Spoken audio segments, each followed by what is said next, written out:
Ready? Yes, go ahead.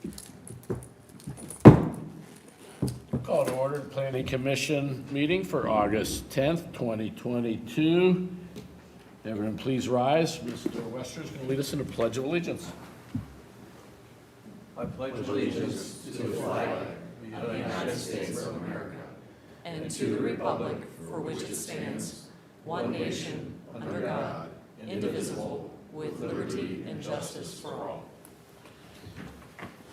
Thank you. Clerk, please call to roll. Greenberg. Here. Hicks. Here. Mako. Here. Shapaka is not here. Siriano. Here. Tamarkin. Here. Wester. Here. Thank you. Next is additions and corrections. We are going to have an addition tonight. We're going to add to new business a presentation by the administration on the facilities for the future. Approval of minutes. The minutes are not ready, so at our next meeting, we'll approve last session and this one. And we'll turn it over now to Mr. Ross, Assistant City Attorney, for the swearing in of our applicants. Thank you, Mr. Chair. We are now at the public hearing portion of the meeting. The public hearing will operate as follows. Administrative staff will make a presentation or comment on the application. The applicant or their representative may then make a presentation or comment on the application. Public comment will then be open for 3 minutes allowed per speaker. Additional time may be requested. Permission is at the discretion of the chair. Speakers must complete a speaker slip and come to the podium to state their name. The applicant will then be given 10 minutes to comment. Additional time may be requested. Permission is at the discretion of the chair. If there is more than one application pending for a particular address, the presentation on each application may be consolidated and presented as one. At this time, will persons wishing to present testimony this evening please rise and raise your right hand to be sworn in? Any applicants or no? Seeing none, we will move on to our first application. I'll read it into the record and we'll turn it over to the city for a presentation. We have SWP-0005-2022 to consider a subdivision without plat application for property located at 294 South Hamilton Road and 298 South Hamilton Road, parcel IDs 025-013435. Current zoning PUD, Hunters Ridge Shopping Center. Matt Eilish, applicant. We'll turn it over to Mr. Blackford for a presentation. Thank you, Mr. Chair. Hopefully this should be a fairly straightforward request tonight. It is a subdivision without plat.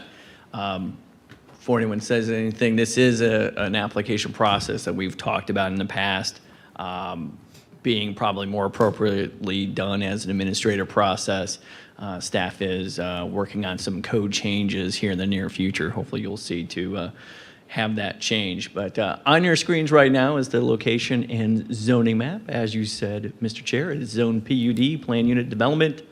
Our PUD regulations are somewhat unique in that they identify standards for residential development, but they don't have standards for commercial development. It's almost like they didn't quite finish writing that code section. So it actually made part of the review and part of the compliance a little bit simpler for this request than some of the other subdivisions without plats that we've seen on these commercial properties. I'm gonna zoom in here a little bit. They would like to create 2 lots.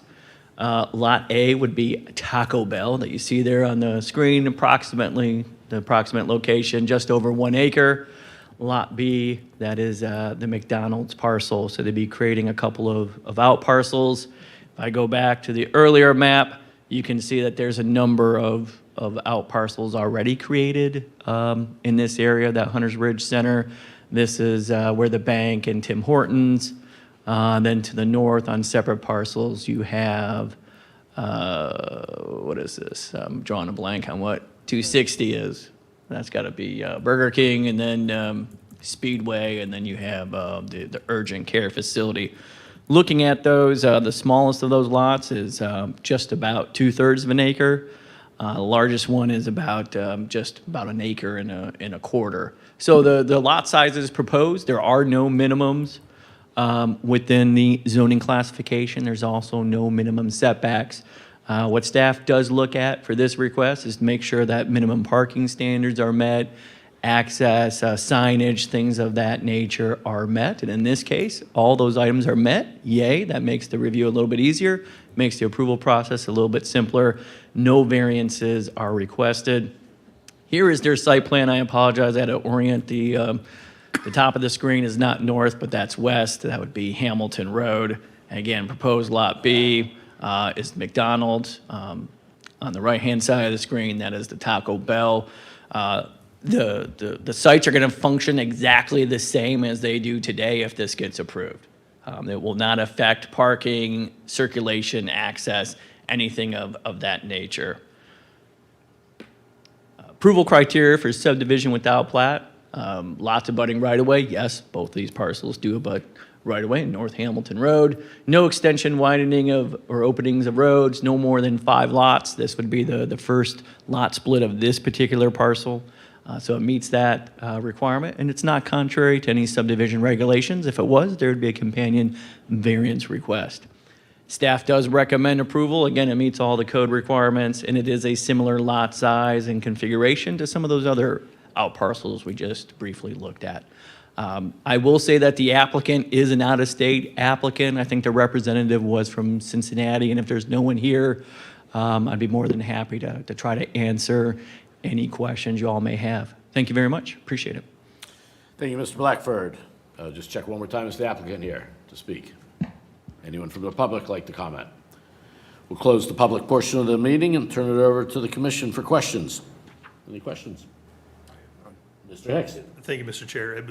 It's too bad the applicant is not present, because whenever this parcel was discussed, I always like to ask about 2 things. The last time that the application, this parcel was before us for the Burger King area, I brought up that the traffic flow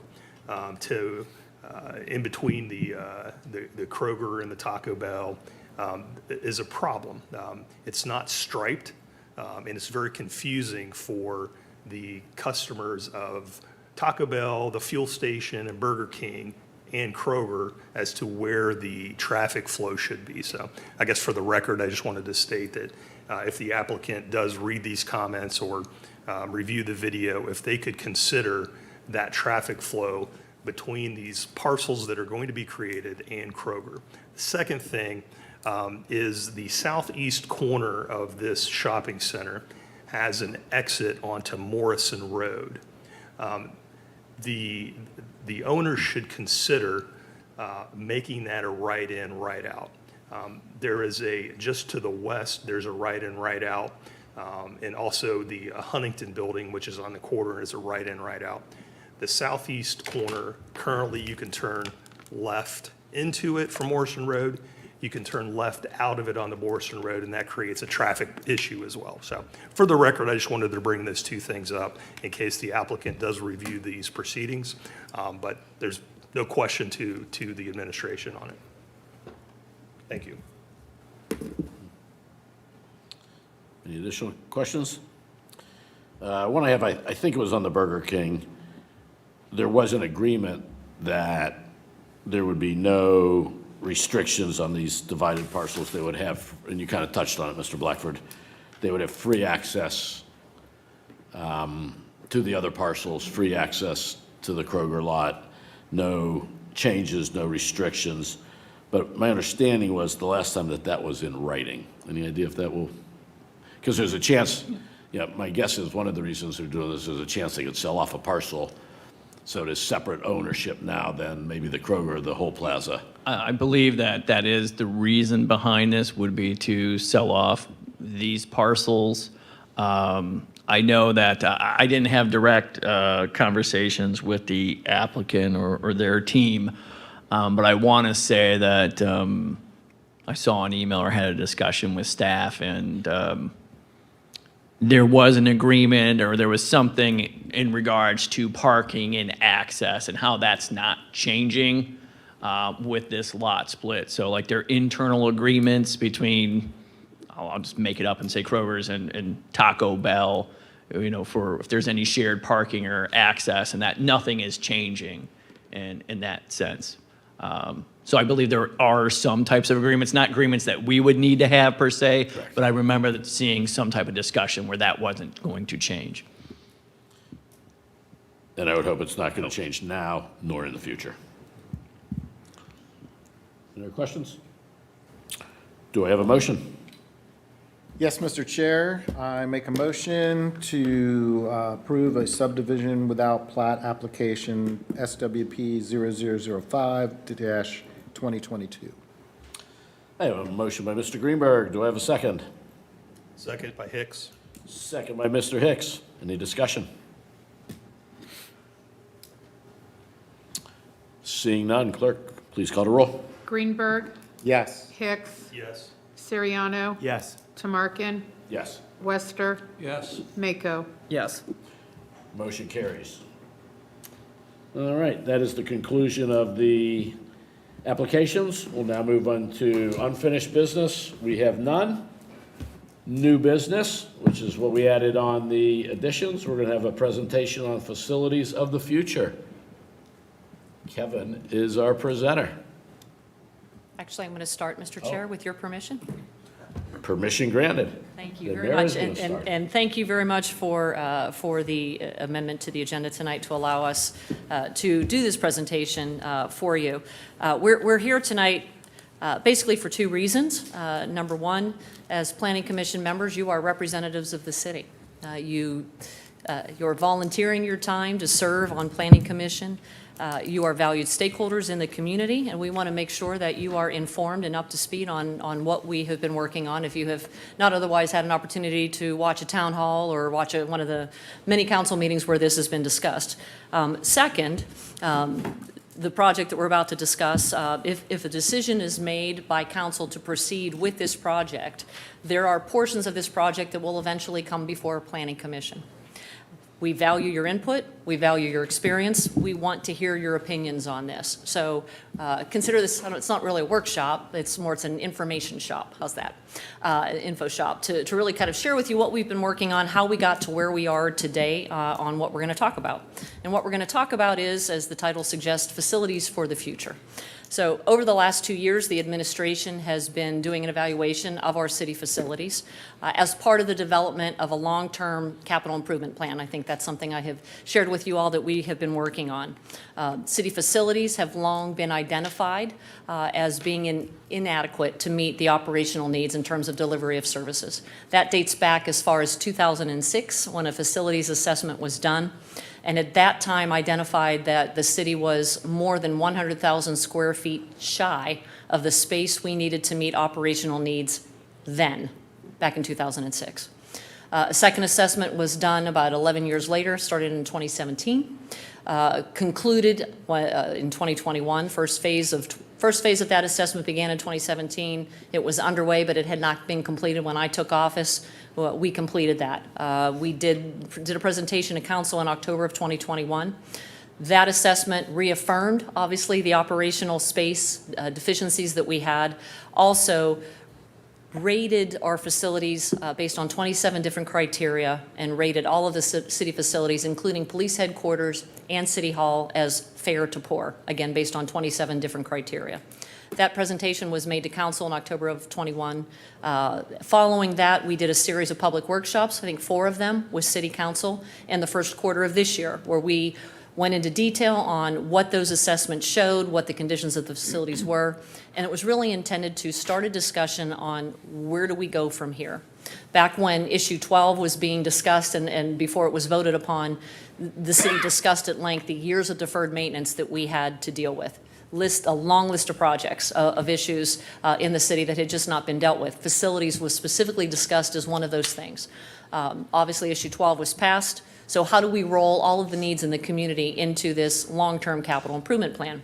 That was the goal of the conversation. We were tasked by council to, well, go out and tell us what some options are.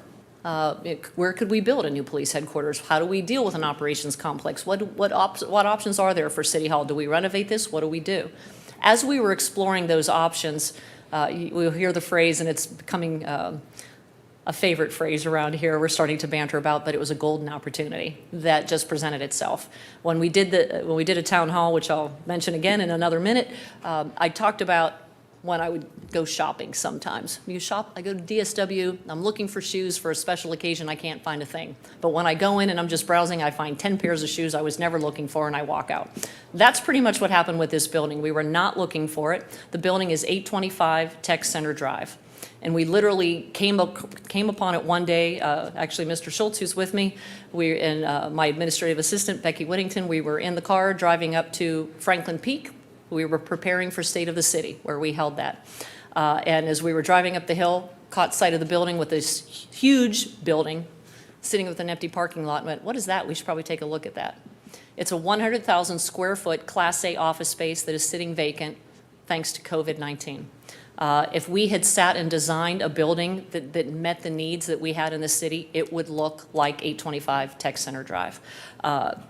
It really has been just an incredible opportunity for us as we have continued to evaluate it. This building would potentially, not potentially, it would house police headquarters, city hall, and the senior center for the next 30, 40, 50 years, for decades to come. We would purchase the building, we would renovate the building, build an auxiliary building. Mr. Schultz is going to talk a little bit more about that, to house some of the things that police currently doesn't have. Shooting range, locker rooms, sally port, those things that need to be outside of a building. But the cost of us doing that, we'll get into, it's a little tease, but it was quite shocking in a good way when we actually worked through those numbers as to what that would look like. We had a town hall discussion with the public on July 20th. That is available to watch on our YouTube channel, where Mr. Schultz did, I think, a 55-minute discussion on what this looks like, and he's probably mad at me now because I'm taking all of his talking points, but that's okay. It's okay, we can duplicate efforts. 55 minutes to go, I'm just waiting to start. So Mr. Schultz, as you all know, is our IT manager for the city, but his experience actually extends far beyond IT. He has a master's in urban planning. He lucked out one day. He happened to be in my office early on, shortly after he joined staff, and I had this stack of an uncompleted facilities assessment. I said, hey, can you help me finish this? He took this project and he has run with it. He has done an incredible job. His ability to dig into the details and to really effectively manage this project has just been extraordinary. So with that, I'm going to turn this over to him and let him talk with you a little bit further. We're going to watch about a 6-minute video first of the mayor and others talking. It's going to set it up a little bit. It's going to talk largely about the existing conditions of our existing facilities, namely the police department and city hall. It does get into the 825 project as a whole, and then I'll just dive into some deeper details about the project and as that relates to you guys here, and we'll go from there.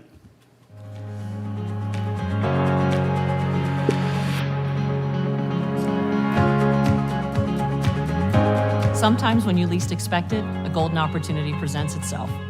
That golden opportunity is this building, 825 Tech Center Drive, where I'm standing today. This building is big enough that it actually can accommodate 3 facilities in one. It could address our needs from the police headquarters, as well as meet our needs for City Hall and the senior center, not just for today, but for decades to come. In 2005, an assessment was done of our city facilities. And that assessment, 17 years ago, concluded that we were 100,000 square feet shy of space that we needed at that time to meet our existing needs. And the majority of our facilities, including our police headquarters and City Hall, were rated fair to poor based on 27 different criteria. When I joined council in 2012, it became even more apparent that we were struggling with, not just with our police department, but with City Hall, our service department, and other buildings. We're catching up on deferred maintenance. I'm sure residents, as they drive around the community, have seen a lot of improvements with regard to parks facilities in recent years, as well as streets and bridges and those sort of core infrastructure items. Those items have been subject to deferred maintenance for years, and city facilities are no different. So while those spacing issues were known well over a decade ago, the primary challenge was ultimately funding. Thankfully, with issue 12, we now have secured dedicated funding for capital improvements, and along the long list of items that fall under that definition of capital improvement, certainly facilities would be one. The beginning of this building as it stands today goes back to the original footprint, which was built in 1971. Back then, there were about 13 employees, the Division of Police, In 1992, when I was hired, this building was under construction. At that time, we had about 32 employees. We just don't have adequate space for a lot of our daily activities, our roll calls, our trainings, and even just talking with the general public. My current position as the community liaison officer, I oftentimes have residents come in and speak with me about various things. The only space that I have to talk to those residents are in our lobby, which is also very small, but it is not private at all. It's just not the space that we need for just a basic discussion. Our parking lot is not secure. It is a very small lot for not only the police function, but City Hall function as well. The equipment that we have now, body-worn cameras, radio equipment, everything down to flashlights and uniforms for all different types of weather conditions, that equipment has expanded over time. So has the space and the storage needs for those individual officers to have that readily available, but the spaces that they have to store that have not. I didn't really know about the roll call room until I actually did when I came in and did my ride along here. And then it just seemed like, okay, this is what they do. This is kind of like it's in the kitchen area. A Sally Port is an area that is where we bring someone in if they're under arrest. We share that space with bicycles for the bicycle officers, cages for canines, cleaning storage, and it's just not a safe space for either the prisoner or us. This building is functionally obsolete for what we need to do in terms of services to the community. The same issues that are plaguing our police department are the same types of issues we're dealing with at City Hall.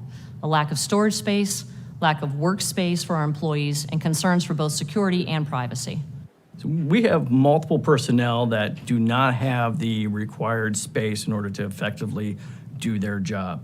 For the Department of Planning, we have 4 divisions working out of one shared space.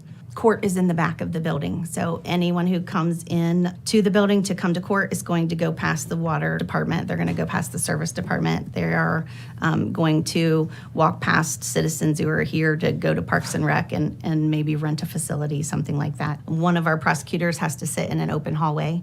She's at a table behind me, you can see, so she meets with defendants in an open area where citizens are walking back and forth or other employees are coming to have meetings at different spaces. We just 6 months ago started taking on New Albany Mayor's Court as well. So we run 2 Mayor's Courts out of this facility. It was a little tight for 1. We're getting a lot tighter for 2. So we do have medical type files that are lined in our hallway in the back of our office. We have what used to be a janitor's closet that holds our files that are new files. We even have some file and some storage that are kind of in what used to be an exit to the building. We have a high influx of seasonal staff members.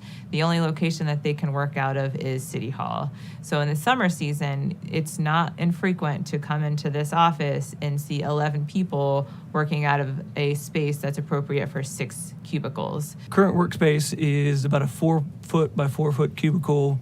A little challenging as a finance manager, often having to find conference rooms or free space in order to meet with staff. That facility is wide open. It's in an ideal location. It provides the expansion and the ability for us to look 20, 30, 40, and 50 years into the future. We have to look at the big picture in the future. What is it going to look like down the road here in Gahanna? Knowing that issue 12 has set us up for success, how do we maximize on that success and be able to create opportunities for the city to be ready to take on what's next as opposed to be reactive to what's occurring? The opportunity to pursue 825 Tech Center Drive really is a unique and wonderful opportunity for the community. We've been able to build a large schedule that's going to take us through the summer and into the fall to publicly discuss this project. The focus will be all the mountains of data for all the reasons why we want to do this, why we should do this.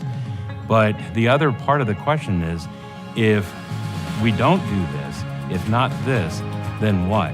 And issue 12 taught us, if not now, then when? Now is the time.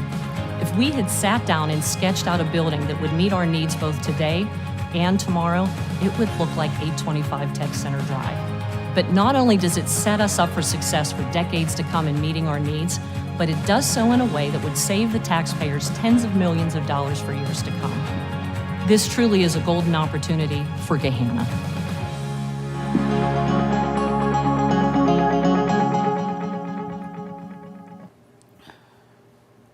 So before we get into 825 Tech Center Drive, just some of the things that the mayor had alluded to in her comments. This has been an extensive process that we've gone through. We've looked it over, while we were assessing property throughout the city, our economic development team, they came up with over a list of over 20 different sites where we could potentially locate one of the particular facilities that we were talking about. And just like the mayor described, we're literally driving up Tech Center Drive, and mid-sentence she said, "What's that building?" I mean, she was talking and driving at the same time. And she looked over at that building, and it was like, "Yeah, what is that building? We need to know more about that." And that's when it was on Nate's list, economic development director, and as she stated there, it's a 100,000 square foot Class A office building that is a 100% casualty to COVID.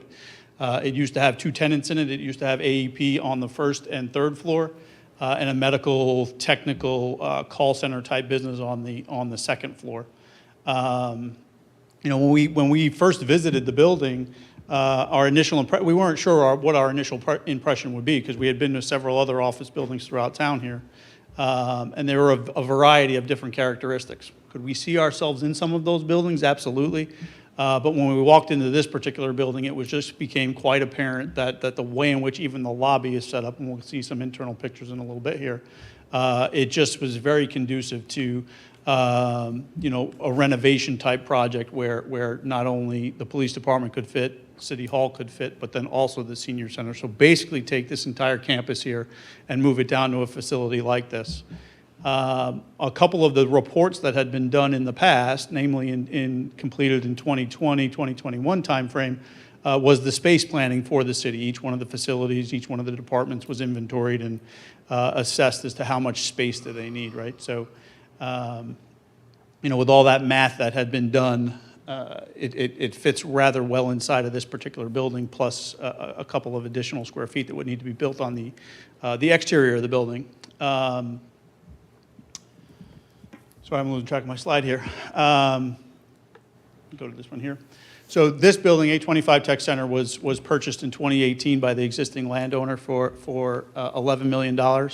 We have a non-binding letter of agreement right now where we would purchase the building for $8.75 million. The square footage detailed down the side there, that adds up to the just shy of that 99,000 square footage. But then, as the mayor alluded to also, we would build approximately 31,000 square feet in the parking lot to accommodate some niche public safety spaces, things that are not necessarily use-wise internal to a building that has city office space in it, along with public safety space, things like holding cells, a firing range, evidence storage, things that aren't necessarily of compatible use inside of the building there.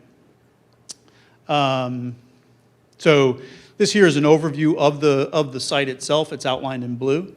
As you can see, some of the site characteristics. The site characteristics checked a lot of things, not just for us from a city administrative standpoint, but also from a public safety and a police department standpoint.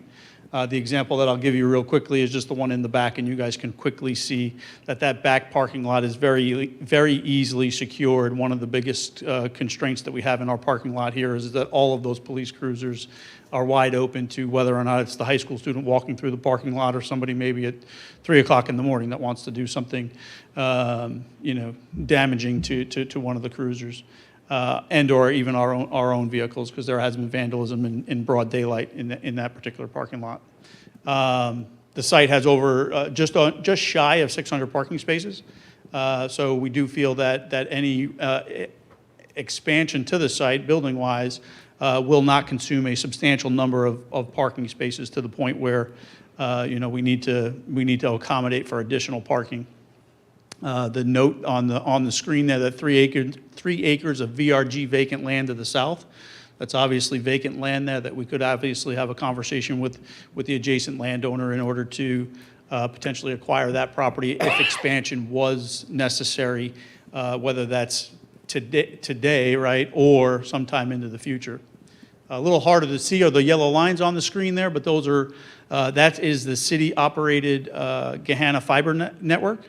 So it is on two major backbones or 2 major trunk lines. one that runs down Tech Center Drive formerly as Trunk 4, and then the trunk that runs down Morrison Road, which is also Trunk 5. So even from a diversity standpoint, the site from a fiber and telecommunication standpoint is set up. The dotted line in yellow there would be a second lateral for diversity that we would build out to the secondary trunk. It is on a COTA bus line. I have the number in my head somewhere. I think it's bus line number 25, which runs north and south, basically from Easton all the way down to Mount Carmel and East on Broad Street there. So there's even the same type of public network. That bus runs right past this particular building as another example there. What am I getting into here? Okay, so I guess my pictures, what are my pictures doing over there? There's no pictures? Okay. So you guys can't see the pictures of the internal spaces for some reason. That's a little bit curious to me. Let me go a little further here. Nope. You want me to pop it out of presenter view and see if they're hiding somewhere? Sure. So the building was, in 2018, when the building was purchased and the tenants were in there, there's been a very large, there we go. They're not visible for some reason. They probably didn't download correctly. There we go. You can leave it right there, Kelson, just switch them for me. So this is the front entry view of the particular facility. As you can see, the front entryway has been fully renovated. It's modernized. You're looking at the picture on the left is from the front door inward, and the picture on the right-hand side is from the back side of the entryway or the back entrance to the front entrance. We have, this building is complete with a variety of different types of training spaces and conference room spaces that we currently do not have in any city facility unless we were to go over to 400 Tech Center Drive, which is where our communication center is located. But if a site or a room like you're looking at on the left-hand side, the only room that we have is the room that you guys caucus in before this meeting in order to run a training for 12, maybe 15 people. And then the conference room space that you're looking at on the left, there's a number of conference rooms that are of similar size to what you're looking at there. And I think each and every one of the larger conference rooms in this particular building rivals any conference room located inside of City Hall. It is largely an open floor plan. So you have 3 columns, two on the outside of the building and then one that runs through the middle of the building. So the building is largely open. Any interior walls that you're looking at there are partition walls and they are not structural in any way. So therefore a renovation project would be a lot easier than maybe renovating even this particular building here. The other feature in that middle picture that you're looking at is the interior spaces are largely designed what I'm going to refer to as backwards, where the natural light is allowed to progress through the space into the interior offices, and then they're using the tempered glass in order to allow that natural light into the formal offices where the cubicles are on the outside walls. And that is throughout each and every floor, not just the second floor, which you're looking at here. So then when we get down to some of the numbers, right? So from a new construction standpoint, one of the things that we had done throughout this particular process, or right before we when we began to finalize plans to present this formally before council and the community, is we had a company called Mission Critical Partners come in, and they did a couple of different things. They verified the space plan that Pizzuti had done for us. You know, the offices of sizable, are they of sizable space? Is the firing range big enough or is it too big? So they verified the space program, and the space program that Pizzuti had done had checked out very well. The other thing that they had done was they had updated the budget numbers that Pizzuti had put before us, largely because we're in this new time, a time where there are supply chain issues and there are inflation. Inflation is an issue at this particular point. So we asked them to basically prove our budget, and they proved our budget in 2 different ways. They proved our budget from the standpoint of what would it take in order to take an 825 type of building and reconstruct it somewhere else throughout the city of Gahanna. Purchase 8 acres of land and basically construct a very similar facility. The new construction costs on the left or the middle portion of that screen are indicating that just to build the police department would cost about $70 million. So the total project cost to new construction is about $100 million. I will make note that where this particular price tag falls short is in the land acquisition cost. Basically, we're looking at, or what's baked into this particular number is about $2.5 million for an 8-acre parcel, which we don't believe we believe that to be a very conservative and low number, which would then escalate this project above $100 million if we were to build a new construction type project someplace else in the city.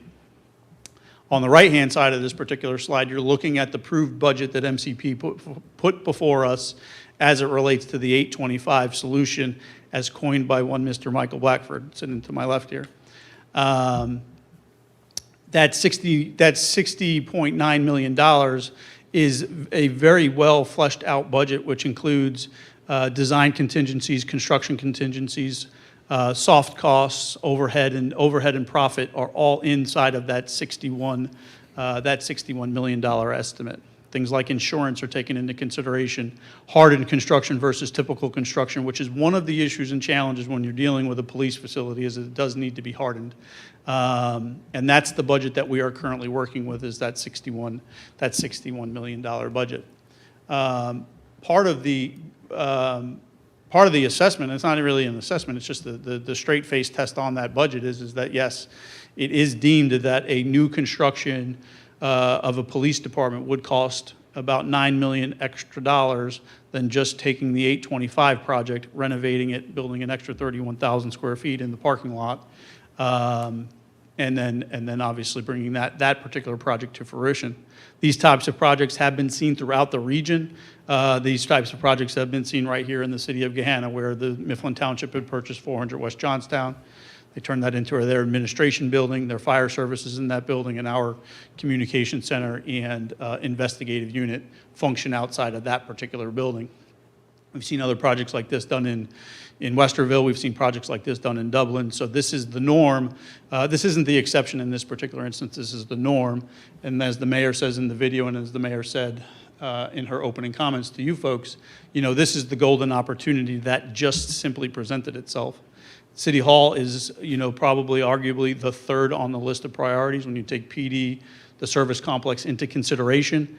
But when you have an opportunity like this present itself, we did feel like we needed to, send all efforts, in that particular direction as opposed to, being pulled in a variety of different directions. So, all of this information, all of the presentations that we've done, whether they were the presentation that was done before council in October, the 4 workshops, the town hall, the video that the mayor, that we showed at the beginning, any council meeting, all of those meetings are on our website located at gahanna.gov/facilities. We do want to have a very large, like Mr. Runner said inside of the video there, we do want to have a very robust conversation around this particular project. The purchase and sale agreement was presented to council on Monday evening, and the bond legislation for that matter. And only because this is a commercial real estate transaction. It seems like, I think, well, it's not a knock on the government, but sometimes the government works a lot slower than the private sector. So sometimes folks might feel like we're progressing at a rather rapid pace. But for a building that we walked into in April that we need to close if in this commercial real estate transaction by the middle of December at the latest, that's actually a long time in the private sector. The landowner here has been very accommodating with us, and they've gone above and beyond to my accounts to to work with us and to make sure that we're able to do our due diligence, make sure that we're able to do these public type participations, get the feedback that we need in order for council, the community to be comfortable with a project of this scale and magnitude. So with that, we're open for any questions, comments that you guys might have. And I know this won't be the last time I stand before you guys with this. Hopefully this isn't the last time I stand before you guys with this particular project.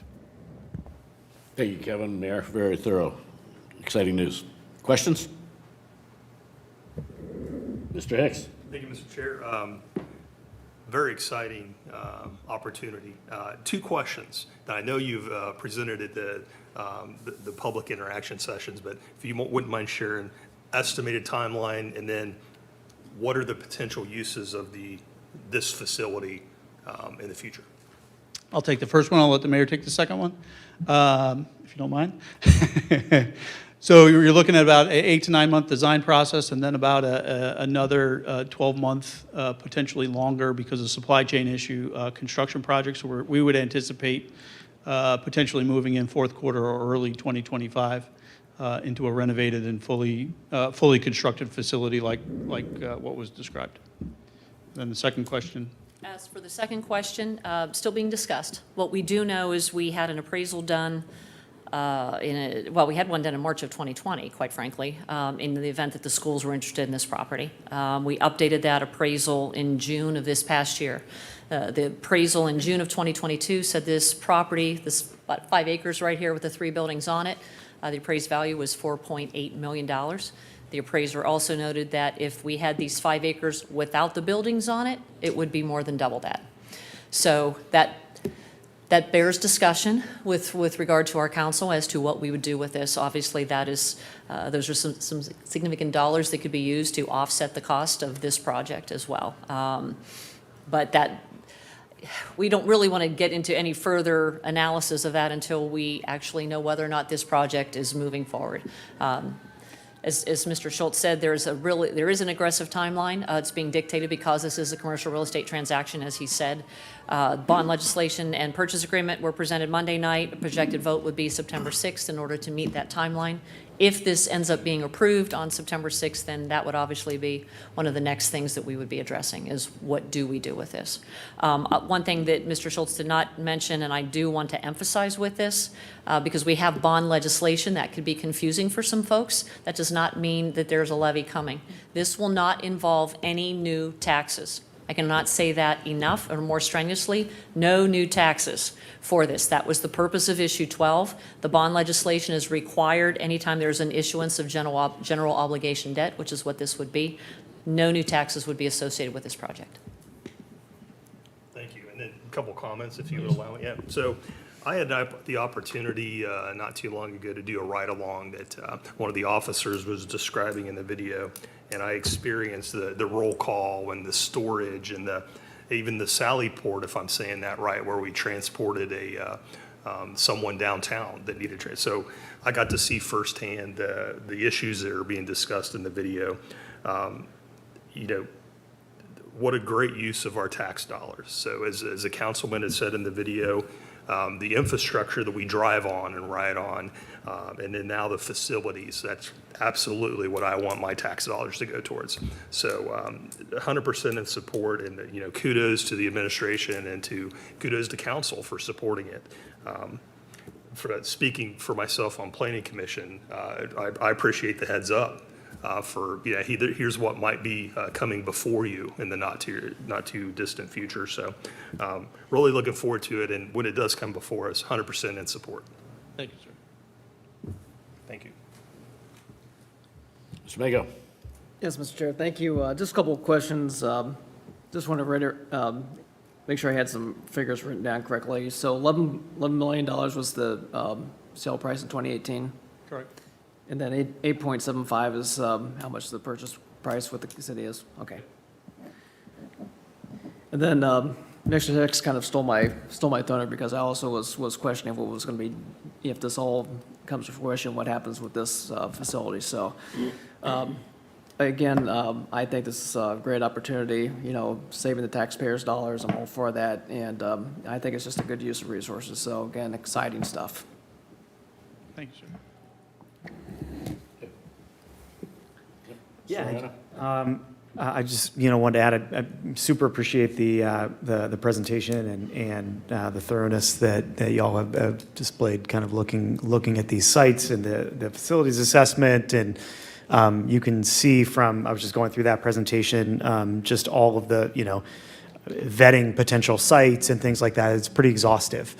I think that in addition to, using our tax dollars, effectively and intelligently, I mean, honestly, one of the best things that we can do environmentally right now is reuse existing infrastructure and assets. So while, you know, especially in this kind of construction environment, you know, where we're, you know, building new buildings, we do it every day, and I'm happy to do it. But it is one of the better, you know, reusing existing assets is a great thing as well. I think, you know, I'm sure this has come up, but in terms of attracting and retaining, you know, talent for the city, I know, just speaking on behalf of our business, I mean, that's a really difficult thing to do. As a community member, I want the best and brightest working at Gahanna. I think we have it, but also want to make sure that we're retaining that. And part of that comes with amazing and you know, adequate to start facilities, but it's also with, you know, Class A facilities. And so it sounds like you all have vetted this pretty heavily and looking at the, you know, not the layouts, but looking at some of the interior photos that this place is going to provide some of that. I mean, great spaces provide great work, and we want our staff to be able to be their best. And so, yeah, I'm just 100% in support. I think it's great, really fortuitous, I guess, you know, in terms of being able to find this. So, Thank you. Mr. Wester. Yes, thank you.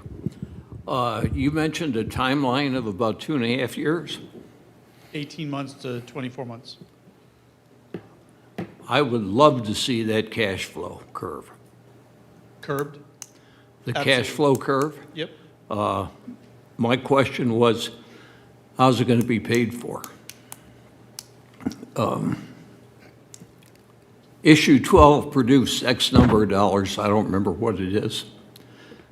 But what gets traded in a capital plan to facilitate this? Yep. And that's absolutely a fair question, and that's one of the things. That's our next step. The bond legislation that was presented was for short-term notes in order to purchase the building. The long-term notes for the actual budget and renovation project would be done at a more appropriate point in time once we know. Once design is complete and we have greater construction estimates. So that's the first part of the answer to that particular question. The second part of the answer to that question is we're being very copious at this particular point in time to make sure that $60.9 million budget is not fully, that we don't take that $60.9 million out in a complete debt service. Meaning, you know, what can we use, what types of resources can we use today in order to lower that, not necessarily lower the budget, but lower the debt service on the building, basically making that bond payment more palatable for the overall issue $12. So one of the things that we've already done and come up with is that the design on architecture, the architectural and engineering fees, for example, would come out of POs that we were able to consolidate and use, and that's about a $3 million estimate at this particular point in time. There's TIF district money that could be used towards the actual purchase, not purchase, but towards the project. So there's another amount of money that comes down off of the ledger, if you would. And we're in the process right now of whittling that down in order to understand better, again, not necessarily what the budget is, but what would the debt service look like and what impact that would ultimately have on that, you know, limited resource. A good resource, but a limited resource of those issue $12, and then what impact does that have on the rest of the projects and programs as we move forward. The other part that would help tremendously and will help tremendously is the realization of a full-blown capital plan that's going to end up getting presented before council before too long here, that will prioritize and give us a better ability to predict those expenditures into the future. Not just for, you know, projects like this, but for other projects that issue 12 is meant to address. And as the video stated, as the mayor stated, and as a lot of folks remember, those issue $12 were to go towards all types of deferred maintenance, including city facilities. So this seems to fall right in line with that. But yes, you're right, Mr. Wester. We need to be very cognizant of the limited resource and the taxpayer dollar ultimately. You're looking at a project cost, $60 million which is about 40% of that new high school. Yes, sir. And I don't remember what that new high school, the bond, the taxes were on that, and what the timeline is for that overall. $60 million is a fair piece of change, okay? And I'm wondering again, what are the city's infrastructure needs? What's the city going to do relative to street improvements, traffic calming? Well, in there. I think a very comprehensive city capital plan is required, not just for 5 years, but even looking 10 years out. What about our traffic lights? What about street lighting? You know, it's hard to believe, but it costs you about $100,000 to put a traffic signal in somewhere. And how many do we have in the city that may need upgrading? The Public Service Department, it's back behind the post office, I think. That's been talked about being improved. All right, I don't think anything's been done back there. No, and I could speak to actually that, Mr. Wester. When we went through the facilities assessments and we were having the workshops, it really was a toss-up between police headquarters and the service complex back on Oklahoma, which one's priority one. So it was priority A and B, depending on what you wanted to do. We recognized that the service complex that's back by Oklahoma was built in 1971. When we hired a female administrative assistant back in 2020 to help support public service, she didn't have a restroom to use. She had to walk across the parking lot in the middle of winter to go over to the parks garage. We had to install a restroom over there for her. There's only about 8 acres back there. The needs for what we actually should have in terms of the services that we provide is about 12 acres. When I mentioned when we had the workshops that one of our tasks and takeaways from council was go explore options, we put an RFP together. We sent it out to the development community. We said, we're looking for 12 acres of land to build a service complex. Here's what the facility needs to look like. Give us an estimate on a land design, build, buy, land design, build, lease. We got no responses back from that, which tells us, which we already kind of knew, we don't have 12 acres in Gahanna to put a service complex. So it is a little bit more of a more difficult jigsaw puzzle for us to solve. It's going to take a little bit longer for us to figure out where that needs to go. Quite frankly, as I mentioned at council the other night, we're going to have to look at land outside of Gahanna, I suspect, if we're going to solve that problem. We are developing, as I mentioned, the long-term capital improvement plan. There will be public input coming up on that within the next month. That will be critical, as Mr. Schultz said, and as you noted, Mr. Wester, to setting our path for the future and how we do this. We're not going to catch up on all of the deferred maintenance that we have overnight. It's going to be we need to be the tortoise, not the hare in this, and how we lay all of those things out. Street lights, I can tell you street lights, traffic signals, traffic lights, sidewalks in terms of neighborhoods that don't even have sidewalks have been identified in that capital improvement plan right now. You mentioned the shooting range. What's the operating cost associated with a shooting range? Is it possible to share that with some other community or to use another community's shooting range? I don't know how many we need in Central Ohio. The same with vehicle maintenance. I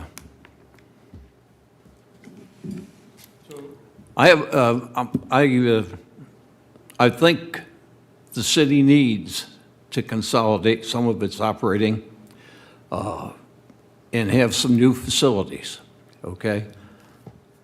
But it also needs to look at how can it capitalize or cooperate with other communities relative to some of the facilities, all right? And again, $60 million over a 2-year time frame. And it's going to be bonded, I would think.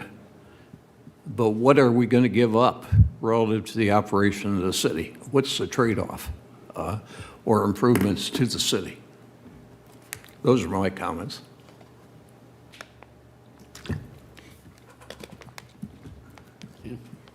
Mr. Greenberg. Thank you, Mr. Chair. I'd also like to echo, this is a very exciting, great project for the city. Could you put the graphic up of the the whole site. Site plan, the aerial photo? Yeah, that one. At the last meeting we were at, you had mentioned that there's going to be a ramp for the police to get onto I-270. Is that correct? Still? We'd like to have conversation with DOT and the public safety organizations in potentially to create a public safety entrance headed north. We've without having those conversations yet, we don't necessarily want to publicize something that might not be able to come to fruition. So we've eliminated it from the talking point, but it is definitely something that would be pursued. Okay. And then the other thing, and I had mentioned this at the public meeting, is the property that's behind the neighboring property. The one to the east? Right. Is there any more thought? I think you had mentioned that Nate was looking at that, and So the property to the east, actually, I believe, has a development proposal on it currently. okay. Both of those pieces are owned by VRG. The piece that abuts the 825 site, I think what VRG has said in conversations with their economic development director is that they would like to maintain the north-south facing piece to Tech Center Drive for access purposes, but they would be open to having the conversation around the 3-acre site. Well, it wouldn't be quite 3 acres, it'd be 2 point something site, the woodlot to the south there. Gotcha. Thank you, Mr. Chair. Thank you. I'll just echo the same thing. I think it's an exciting project. Sounds like it's needed. It's nice to have a building available in the community that meets our needs. And following on what Mr. Wester said, hopefully it works in the budget and does not take away from other needs of the community that have all been addressed. So, any final thoughts?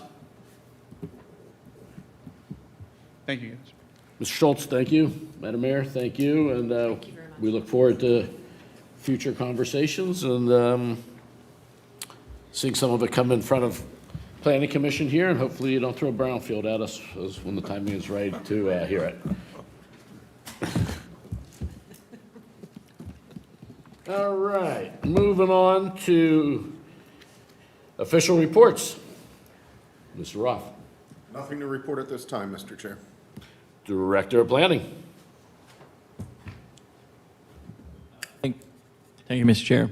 Just two quick things I wanted to update you on. One, I kind of alluded to that staff, with our shortages of staff right now, we're not able to move forward as quickly as we'd like with our zoning code rewrite. We just don't have the staffing levels, but I am working on revising a few sections of the code. I mentioned we talk frequently about the subdivision without plat being an administrative process. That'll be something that we look at with a few other amendments as well. So hopefully we'll have something to you maybe in September-ish to look at and review and comment on. And then I'd also like to just say that I know, I think a couple of times we've talked about some of the parking challenges that have been going on at High Bank up there by the roundabout of Johnstown and Morse Road. We have been working with the operators, the business owners, and the Casto who manages the property, and I believe we have a meeting next week to try to work on some possible solutions. So keep you updated as that progresses. So that's it for tonight. Thank you. Great, thank you. And report from council. Yeah. Luckily, Kevin was here, so I didn't have to give a report because we just had the one action item from Monday's agenda. You just got to see it live and in person, and that was about 8:25. So no additional items to report tonight. Thank you. I will add, Mr. Hicks and I did attend the council meeting last Monday, and the city council did approve unanimously the memorandum of understanding with the schools. And I see there's also some work has already begun. I drove by there the other day. There was a bulldozer. So, that was approved. Moving on. Comments from the chair. While we were at that meeting, the school board, I met Dr. Tracy Deagle, the new administrator of the schools, very engaged, excited to be here. It was her first day the city council meeting, her first day on the job. I think she has attended some meetings. She did serve up to me that they are willing to come in and do another workshop with us. As we poll members for comments, you're more than welcome to comment if you think that's needed. My feeling is, let's see what we hear from the schools and where our place fits, if we need that or don't need that, but it is on the table. The school board is very willing to come in and kind of have a redo of the workshop. They certainly want to work with us, work with council, and have a nice cohesive relationship, which I think will happen. And they promise me that they will do, be good corporate citizens as far as working with the neighbors on the football field. When the comment came up about painting the building pink and green stripes, that will not happen. They assured me of that. They did not rule out blue and gold, which is their school colors, but it'll certainly be a professionally done building. And they also expressed a little disappointment that they were not invited to come to our meeting with the city attorney when he presented to us the Brownfield decision and how it was made. I expressed that, one, it happened very quickly. Two, it really was not a hearing. It was more just a presentation to us of where we stand, where we fit in on the process. And, it was not meant to be a hearing, but I think, to put on the record, they would have liked to be here. And I guess we probably just didn't even think of that. Again, it was just a last-minute presentation to us on the process. So they're more than willing to come back in front of us at any time that we need.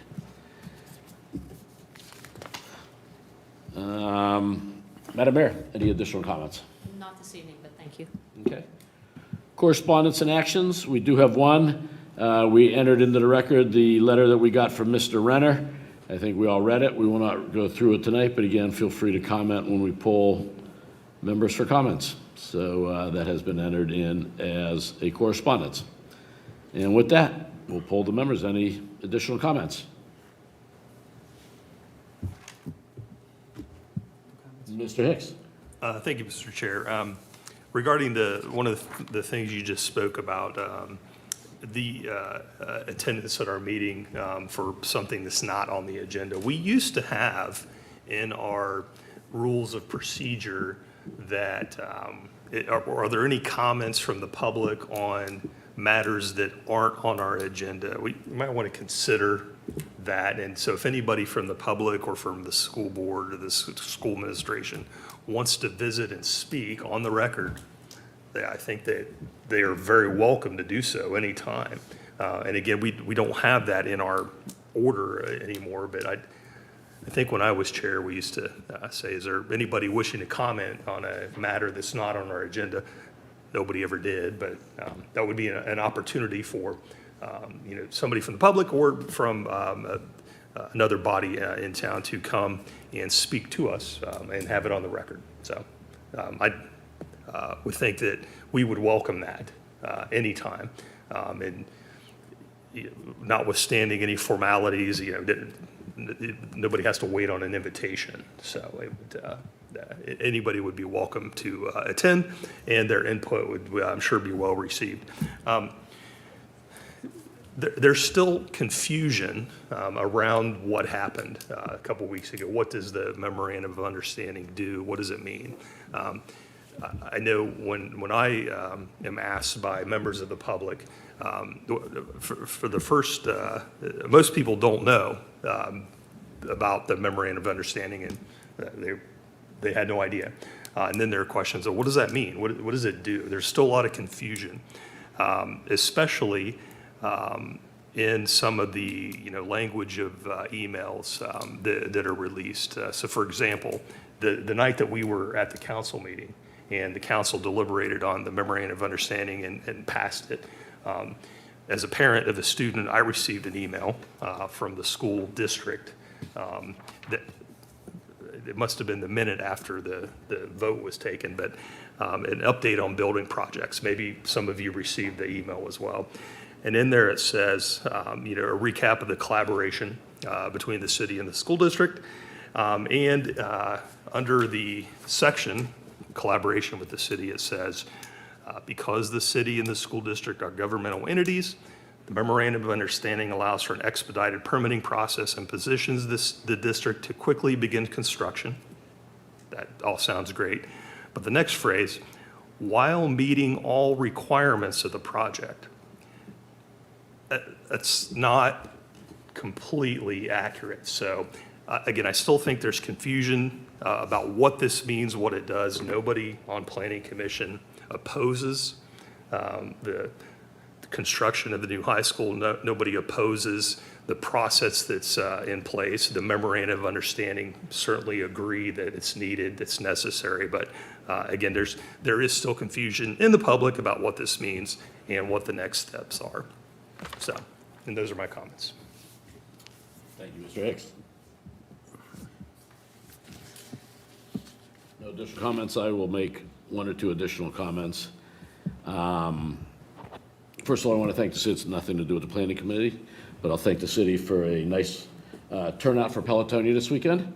Much better than last year. We had a fire truck, ladder truck with an American flag. I know the mayor was out on the route. Did I miss you? You did. I was ahead of you. Oh. I was gone. But I heard other people told me you were there. I did see some city council people out there and many more people on the route, which is moving for everybody involved. And it's nice to show off Gahanna, support the ride to support Gahanna. It works both ways. So much appreciated by all. And I think we will end with that. Do I have a motion to adjourn? So moved. We are adjourned.